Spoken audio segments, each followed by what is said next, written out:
BJP জিন্দাবাদ বিরোধীদের পৌরসভা বিলম্বে পদত্যাগ করতে হবে পৌরসভা থেকে অবিলম্বে পদত্যাগ করতে হবে পৌরসভা থেকে অবিলম্বে পদত্যাগ করতে হবে।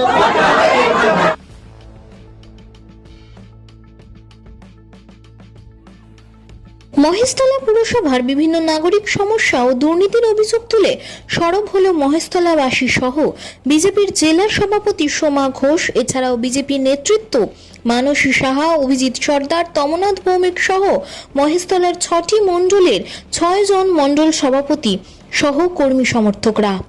রাস্তাঘাটের বেহাল দশা থেকে শুরু করে জলনিকাশি ব্যবস্থার চরম অব্যবস্থা, একাধিক দাবি নিয়ে পুরসভার দ্বারস্থ হলেন তারা। বর্ষার শুরুতেই জলমগ্ন হওয়ার আশঙ্কায় ভুগছেন এলাকার মানুষ। সোমা ঘোষ মহাশয় জানান, আমরা 10 দফা দাবি নিয়ে ডেপুটেশন জমা দিয়েছি। মহেশতলার রাস্তাঘাটের অবস্থা অত্যন্ত খারাপ, যার কারণে প্রতিনিয়ত দুর্ঘটনা ঘটছে। ড্রেনেজ এবং জল নিকাশি ব্যবস্থা পুরোপুরি বিপর্যস্ত, যার ফলে একটু বৃষ্টিতেই মানুষের ঘরে জল ঢুকে যাওয়ার পরিস্থিতি তৈরি হচ্ছে। আমরা পুরসভাকে 15 দিনের সময় দিয়েছি। এই সময়ের মধ্যে ব্যবস্থা না নেওয়া হলে আমরা বৃহত্তর আন্দোলনে নামব। শুধু নাগরিক পরিষেবা নয়, প্রধানমন্ত্রী আবাস যোজনা এবং জল জীবন মিশন প্রকল্প নিয়েও ক্ষোভ উগড়ে দেওয়া হয়। অভিযোগ, গত 15 বছর ধরে চলা দুর্নীতির কারণে প্রকৃত উপভোক্তারা বঞ্চিত হচ্ছেন এবং যাদের পাকা বাড়ি আছে তারা সুবিধা পাচ্ছেন। এছাড়াও মাতৃসদন হাসপাতাল, কস্তুরী দাস সুপার স্পেশালিটি হাসপাতাল সহ উৎপল দত্ত মঞ্চের মতো সরকারি অডিটোরিয়াম তথা স্বাস্থ্য ও সংস্কৃতি কেন্দ্রগুলিকে বেসরকারীকরণ করার অভিযোগও তোলা হয়েছে। মহেশতলা পুরসভার আগামী 15 দিনের মধ্যে এই সমস্ত সমস্যার সমাধানে কোনো পদক্ষেপ নেয় কিনা এখন সেটাই দেখার। Bureau report 24x7 news Bengal.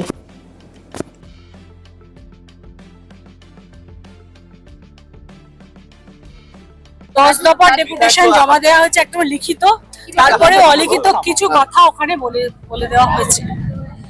যার মূল বিষয় ছিল হচ্ছে, আপনারা সবাই জানি যে মহেশতলার রাস্তাঘাট যে বেহাল অবস্থায় আছে, দিকে দিকে রাস্তার যে অবস্থা হয়ে আছে, আমরা দেখেছি যে বিভিন্ন জায়গায় তার জন্য অ্যাক্সিডেন্ট থেকে শুরু করে সর্বরকমের ঘটনা ঘটছে। আর জল নিকাশি ব্যবস্থা, যেটা রাস্তাঘাটের বেহাল দশা এবং তার সঙ্গে জল নিকাশি অবস্থা অত্যন্ত খারাপ আছে। ড্রেনেজের অবস্থা যে অবস্থায় আছে, এই যে বর্ষাকাল শুরু হয়ে গেছে, বলছে মনসুনের আগে, ওখানে বলছে মনসুন কিন্তু অলরেডি শুরু হয়ে গেছে। এই অবস্থায় এবারে তো কিছু এখনো পর্যন্ত বর্ষাটা হয়তো পর্যাপ্ত পর্যায়ে হয়নি, কিন্তু এই যে আজকে দেখুন শুরু হয়েছে বর্ষা যদি সেই জায়গায় আসে, লোকের বাড়িতে জল ঢুকে যাবে এমনই অবস্থা। এখানে খাল নিকাশি থেকে শুরু করে ড্রেনের অবস্থা এমন জায়গায় আছে যে লোকের বাড়িতে তো, মানুষের বাড়িতে তো জল ঢুকেই যায়, রাস্তাঘাট তো পুরো জলে থই থই করে, হাঁটার অবস্থায় নেই, গাড়ি চলাচল থেকে শুরু করে হাঁটার কোনো রকম অবস্থাতেই নেই। তো ইমিডিয়েট এগুলোর কিন্তু ব্যবস্থা করতে হবে। ওনাদের পক্ষ থেকে কি জানানো হয়েছে? আমরা 15 দিন সময় দিয়ে চেয়েছি, যে 15 দিনের মধ্যে আমরা ওনাদেরকে 15 দিন সময় দিয়েছি, যে 15 দিনের মধ্যে যে অবস্থাগুলো আছে তার কিন্তু অবিলম্বে, বিশেষ করে রাস্তাঘাট, এই ট্রেনের যে অবস্থা আছে, খাল নিকাশি ব্যবস্থা যেগুলো আছে, সেগুলো কিন্তু অবিলম্বে তার ব্যবস্থা গ্রহণ করতে হবে। তার সঙ্গে আমরা বলেছি যে প্রধানমন্ত্রী আবাস যোজনা, দিকে দিকে আমরা দেখেছি যে দুর্নীতি চলেছে আজকে 15 বছর ধরে, তৃণমূলের দুর্নীতিতে আমরা দেখেছি যাদের পাকা বাড়ি আছে, দোতলা বাড়ি আছে, তাদেরকেই আবার প্রধানমন্ত্রী আবাস যোজনায় ঘর দেওয়া হয়েছে, কিন্তু প্রকৃতপক্ষে যারা ঘর পাবার যোগ্য তারা কিন্তু বঞ্চিত হয়েছে। তাহলে আমাদের অবিলম্বে ওনাদের কিন্তু সেই লিস্ট প্রকাশ করতে হবে, কারা বাড়ি পেয়েছে তার কিন্তু শ্বেতপত্র একটা প্রকাশ করতে হবে, এবং যদি এর বিরুদ্ধে দুর্নীতি হয় সেই টাকা কিন্তু ফেরত দিতে হবে। এই যে আমরা এর আগেও দেখেছি বাড়ি কিন্তু অনেকের ইনকমপ্লিট আছে, সে বিষয়ে কি কোনো কথা হয়েছে? না, ইনকমপ্লিট বিষয় নিয়ে কথা হয়নি, কিন্তু ওনারা তো আগে প্রকাশটা করুক যে দুর্নীতি, যারা কারা বাড়ি পেয়েছে, সেখানে প্রচুর দুর্নীতি কিন্তু। আর কি কথা হয়েছে? হ্যাঁ, আর হয়েছে বিষয় আছে যে জল জীবন যে মিশন, যে প্রকল্প আছে, তার মাধ্যমে যে প্রত্যেকটা বাড়িতে কিন্তু জল পৌঁছিয়ে দেওয়ার কথা, কিন্তু সেই জায়গায় দাঁড়িয়ে কিন্তু আমরা এখনো পর্যন্ত দাবি করছি যে দলীয় পতাকা, তৃণমূলের পতাকা ধরে ধরে কিন্তু প্রথমে কিন্তু তাদেরকে জলের কানেকশন দেওয়া হয়েছে বা হচ্ছে, এখনো কিন্তু সমস্ত বাড়িতে কিন্তু সম্পূর্ণরূপে কিন্তু জলের ব্যবস্থা কিন্তু করা হয়নি। কিন্তু এটা প্রধানমন্ত্রীর প্রতিটা বাড়িতে জল যাওয়ার কথা, সেটা কিন্তু অবিলম্বে ব্যবস্থা করতে হবে এবং সেটা বিশুদ্ধ জল।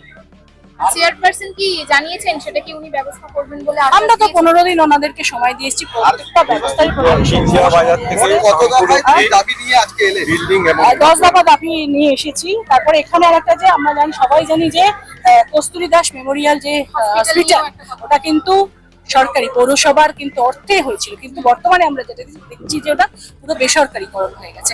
এর কিন্তু জবাব আমাদেরকে আমাদের চেয়ে এসেছে। হ্যাঁ, মাতৃসদন, অবশ্যই মাতৃসদন। আজকে মহেশতলার বুকে কিন্তু কোনোরকম সরকারি স্বাস্থ্য পরিষেবা একটাও নেই, যেটুকুও ছিল সেটুকুও কিন্তু বেসরকারিকরণ করে দেওয়া হয়েছে। কেন করা হয়েছে, কার স্বার্থে করা হয়েছে, তার জবাব কিন্তু আমাদেরকে দিতেই হবে। হ্যাঁ, উৎপল দত্ত মঞ্চ সেটাও কিন্তু সিনেমা হলে পরিণত করা হলো, কেন করা হলো তারও কিন্তু জবাব দিতে হবে আমাদের। যেভাবে বারবার বালি ফেলা হচ্ছে আপনারা বিষয়টা জানেন, সেই নিয়ে এখানেও আজকেও বলা হয়েছে, একদম সৃজন প্রজেক্ট হিসাবে যদি নাম করে বলা হয়নি, এরকম বহু জায়গায় কিন্তু অবৈধ প্রজেক্ট সারা মহেশতলা জুড়ে পুরো গঙ্গার মানে ধার ধরে যে অবৈধ প্রজেক্টে পুরো ভরে গেছে, যে কোনো কোম্পানির পুরো প্রজেক্টে ভরে গেছে। কেন এরকম অবৈধ নির্মাণ করার অনুমতি দেওয়া হলো মহেশতলা পৌরসভা থেকে, তার জবাব কিন্তু আমাদেরকে দিতে হবে। 15 দিন পর জবাবের পর আপনাদের কি স্টেপ থাকবে? 15 দিনে আমরা 15 দিন চেয়েছি সময়। 15 দিনে যদি আমরা সদুত্তর না পাই তাহলে কিন্তু আমরা আবারও কিন্তু বৃহত্তর আন্দোলনে আমরা জানি 15 বছর ধরে তৃণমূলের যে দুর্নীতি চলে এসেছে, যে প্রত্যেকটা জায়গায় চুরি, তো চুরি চোর যদি সাব্যস্ত হয় তার নামে পোস্টার করবে, ফেলবে সাধারণ মানুষ, জনগণ তাদের নামে পোস্টার ফেলিয়ে করবে, এটা স্বাভাবিক আছে। প্রতিটা কথায় ওনাদের অসঙ্গতি এবং প্রতিটা কথায় এমন উত্তেজিত হয়ে যাচ্ছেন আমাদের মাননীয় চেয়ারম্যান সাহেব। আমরা বেশ কৌতুকের জায়গায় চলে গেছিলাম এবং উনি একদম সম্পূর্ণ ব্যক্তিগতভাবে প্রতিটি কথা নিয়ে নিচ্ছিলেন, যেটা এই চেয়ারে বসে অত্যন্ত হাস্যকর। এবং ওনাদেরই যারা পারিষদ ছিল তারাও মিচকে মিচকে হাসছিল, আমরা লক্ষ্য করছিলাম। এবং দু একজন আমাদের কথাকে অত্যন্ত গুরুত্ব দিয়ে সমর্থনও করেছেন।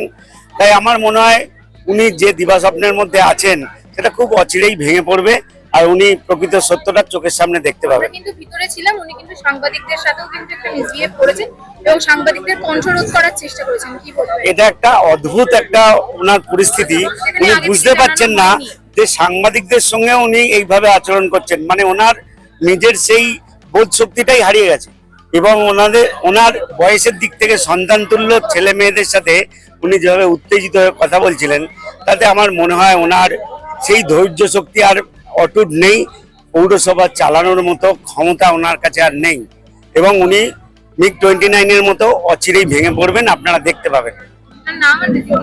অভিজিৎ সর্দার বর্তমানে বিজেপির রাজ্যের দায়িত্বে আছে, রাজ্যের সদস্য। আজকে মূলত মহেশতলা পৌরসভা ভারতীয় জনতা পার্টির পক্ষ থেকে আমরা একটা ডেপুটেশন জমা দিচ্ছি, কেননা মহেশতলা পৌরসভার সমস্ত রাস্তাঘাট জলের তলায় ডুবে আছে। কিছু রাস্তাঘাটে কাজ চালু করেছিল নির্বাচনের আগে, ঠিক নির্বাচন যখন এসছে কাজগুলোকে বন্ধ করে দিয়েছে। সেই রাস্তাগুলো দিয়ে মানুষ চলাচল করতে পারছে না, তাই মানুষ দীর্ঘদিন ধরে বিপদে পড়ছে এবং প্রত্যেক দিন সারা মহেশতলায় কোথাও না কোথাও অবরোধ হচ্ছে, সাধারণ মানুষ রাস্তায় নেমে অবরোধ করছে। এবং আমরা তাই মহেশতলা পৌরসভায় এসেছি যে আমরা আজকে পৌর প্রশাসনে যারা আছেন তাদের কাছে খুব পরিষ্কারভাবে বলতে চাই, যদি আপনারা কাজ করতে পারেন কাজ করুন, না হলে পদত্যাগ করুন, কেননা পদত্যাগ করলে সরকার সেই কাজ আমরা করে দেবো, এইটুখানি আমরা আমাদের দৃঢ় বিশ্বাস। শুধু রাস্তাঘাট না, আপনারা আবাস যোজনার বাড়ি, গরিব মানুষ বাড়ি পায়নি, যারা ওই দলের ঝান্ডা ধরতো তারা বাড়ি পেয়েছে, কারোর একটা বাড়ি, কারোর দুটো বাড়ি আছে, তারপরেও বাড়ি। ঘর ঘর জল প্রকল্পে যে মানুষগুলো বিরোধী দল করতো তারা জলের লাইন পায়নি, ওনাদের দল যারা করতো তারা জলের লাইন। আপনি সরকারি জমি পর্চায় এলে আছে, সেই জমি ওনাদের দলের নেতা নেত্রীরা বিক্রি করেছে সারা মহেশতলা জুড়ে। সরকারি জমি। আপনি দেখেছেন গঙ্গার পাড়ে একটা প্রজেক্ট হচ্ছে সৃজন, কি করে গঙ্গার পাড়ে গঙ্গার গা ঘেঁষে অত বড় প্রজেক্ট হয়, ওইরকম প্রজেক্ট হয়। আমরা সেই সম্বন্ধে মহেশতলা পৌরসভার কাছে আজকে এসে ডেপুটেশন দিচ্ছি এবং আমরা 15 দিন সময় দেবো মহেশতলা পৌরসভাকে। যদি 15 দিনের মধ্যে তারা এই ব্যাপারে উত্তর না দিতে পারে বা এই ব্যাপারে কাজ না এগিয়ে নিয়ে যেতে পারে, তাহলে যে পদ্ধতিতে মহেশতলা পৌরসভার যারা আজকে ক্ষমতায় রয়েছে তারা বুঝবে, আমরা ঠিক সেই পদ্ধতিতে 15 দিন পর আমরা জবাব দেবো মহেশতলাবাসীকে সাথে নিয়ে। 2009 সালে সম্পত্তি ছিল 20%, আর আজকে 2026 সাল, 17 বছরে এক একজনের সম্পত্তি হয়েছে 100%, কে 1000% বাড়িয়েছে। তারা কেউ 50 বিঘে জমি, কাউ 40 বিঘে জমি, কাউ 30 বিঘে জমি, একের পর একটা পুকুর ভরাট করেছে এরা, করে তার উপর বিল্ডিং তৈরি করেছে। এখনো পর্চায় পুকুর রয়েছে, সেইখানেও বিল্ডিং হয়ে গেছে। তো এরা পুরোটাই ডাকাতি করেছে সারা দিন ধরে, 15 বছর 17 বছর ধরে পৌরসভার চেয়ারে বসে ডাকাতিগিরি করে গেছে। একদম চোর, 1 নাম্বার চোর এরা। এদের টাইটেল হয়ে যাওয়া উচিত চোর, কারোর অন্য নামের পাশে চোর টাইটেল হয়ে যাওয়া উচিত। এরা এতটাই চোর। আমাদের কর্মসূচি আছে ভোটে জেতার পর আমাদের পৌরসভা, মহেশতলা পৌরসভায় সমস্ত ওয়ার্ডে কোনো কাজ হচ্ছে না, না জঞ্জাল পরিষ্কার, না রাস্তাঘাট যে সমস্ত ভেঙে আছে সেই সব রাস্তাঘাটের রিপেয়ারিং।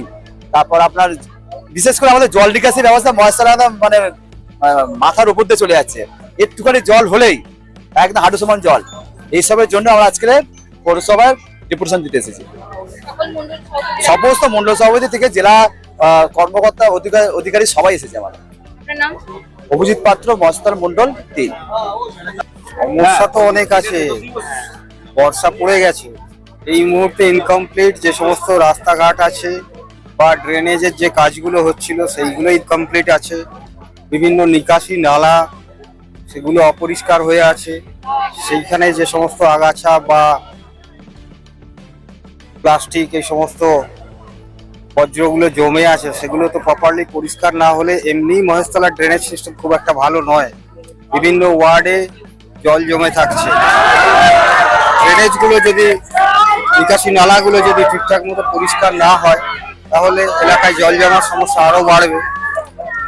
মহেশতলার দীর্ঘদিনের সমস্যা ড্রেনেজ সিস্টেম, তো সেটা যদি এখন থমকে থাকে, এই পুরো বোর্ড কাজ করতে পারছে না, যেহেতু সরকার থেকে তৃণমূল চলে গেছে, তো তৃণমূল পরিচালিত মহেশতলা পুরো বোর্ড এখন প্রায় মানে কাজকর্মহীন ভাবে বসে আছে।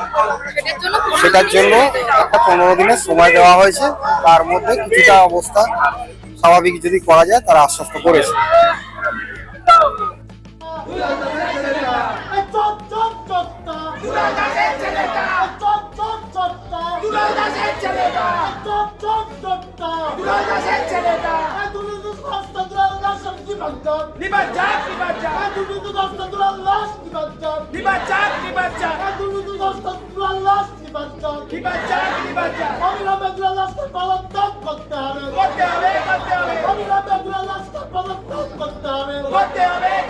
মা আসছেন, চারিদিকে শুরু হয়েছে দুর্গাপুজোর আনন্দের প্রস্তুতি। নতুন পোশাক, উৎসবের আনন্দ আর পরিবারের হাসিতে ভরে উঠবে অসংখ্য ঘর। কিন্তু আমাদের সমাজের অনেক অসহায় শিশু এবং বৃদ্ধ বাবা মায়ের কাছে এই আনন্দ এখনো অধরা। তাদের মুখেও ফুটতে পারে পুজোর হাসি আপনার সামান্য সহযোগিতায়। এই শারদোৎসবে মাতৃশক্তি সম্মান উদ্যোগ নিয়েছে অসহায় শিশু ও বৃদ্ধ বাবা মায়েদের হাতে নতুন পোশাক তুলে দেওয়ার। আপনিও আপনার সামান্য অংশ বাঁচিয়ে একটি শিশু অথবা একজন বৃদ্ধ বাবা মায়ের নতুন জামার দায়িত্ব নিন। আপনার ছোট্ট সহযোগিতাই কারো জীবনের সবচেয়ে আনন্দের পুজো উপহার হয়ে উঠতে পারে। আসুন সবাই মিলে ভাগ করে নিই পুজোর খুশি। বাড়িয়ে দিন সাহায্যের হাত।